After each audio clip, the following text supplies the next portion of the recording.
मैं आज आप दोस्तों के साथ खुराकी अज्जा में चौथे बड़े जुज़्व सल्फ़र के बारे में बात करूंगा।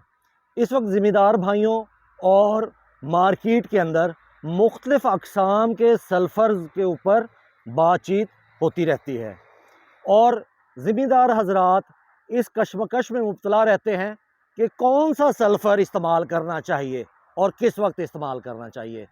अगर हम देखें तो सल्फ़र इस वक्त दो बड़ी किस्मों में मौजूद है, एक बेंटोनाइट सल्फ़र और एक एलिमेंटल सल्फ़र।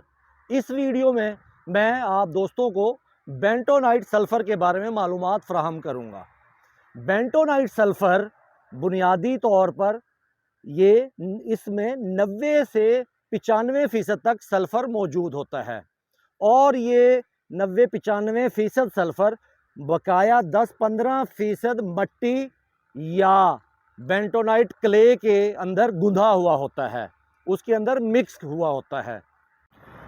जब हम बेंटोनाइट सल्फ़र ज़मीन में डालते हैं तो बेंटोनाइट सल्फ़र ज़मीन में जाने के बाद पानी के साथ मिक्स होता है, या इस बेंटोनाइट सल्फ़र को पानी जब टच करता है तो सबसे पहले जो क्ले होती है, मिट्टी होती है, वो स्वेलो हो जाती है, फूल जाती है। जब बेंटोनाइट सल्फ़र की मट्टी फूलती है तो उसमें मौजूद सल्फ़र उस मिट्टी से अलहदा होना शुरू हो जाता है और जब वो पानी के साथ चिपकने के बाद, पानी के साथ लगने के बाद क्ले में से सल्फ़र के ज़रात अलहदा होते हैं तो वो सल्फ़र के ज़रात टूट फूट का शिकार होकर छोटे छोटे ज़र्रों में तब्दील हो जाते हैं। फिर उसके बाद वो छोटे छोटे ज़र्रे, सल्फ़र के छोटे छोटे ज़र्रे ज़मीन में मौजूद थायोबैसिलस बैक्टीरिया के साथ जुड़ जाते हैं।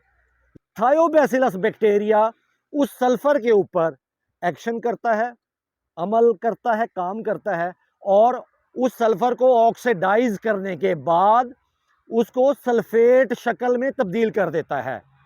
जब वो सल्फ़र ऑक्सीडाइज़ होने के बाद सल्फ़ेट फॉर्म में तब्दील होता है तो उसके बाद वो पौधों को दस्तयाब हो सकता है। इसका मतलब कि पौधे सिर्फ सल्फ़ेट शक्ल में ही सल्फ़र को इस्तेमाल कर सकते हैं, जबकि बेंटोनाइट सल्फ़र के अंदर सल्फ़र सल्फ़ेट फॉर्म में नहीं होता। सल्फ़ेट फॉर्म तक पहुंचने में 4-5 स्टेप या मराहिल से गुजरता है। पहले क्ले में से पानी लगने के बाद सल्फ़र के ज़रात अलहदा होते हैं, सल्फ़र के ज़रात टूट फूट का शिकार होते हैं, फिर वो थायोबैसिलस बैक्टीरिया के साथ चिपकते हैं। थायोबैसिलस बैक्टीरिया उस सल्फ़र पर ऑक्सीडेशन का अमल करता है और ऑक्सीडाइज़ करने के बाद उसे सल्फ़ेट शक्ल में तब्दील करता है और फिर वो पौधे को अवेलेबल होता है। ये तमाम मराहिल टाइम टेकिंग है, इनमें वक्त लगता है और तकरीबन 40 से 45 अय्याम के बाद बेंटोनाइट सल्फ़र फसल को दस्तयाब हो सकता है।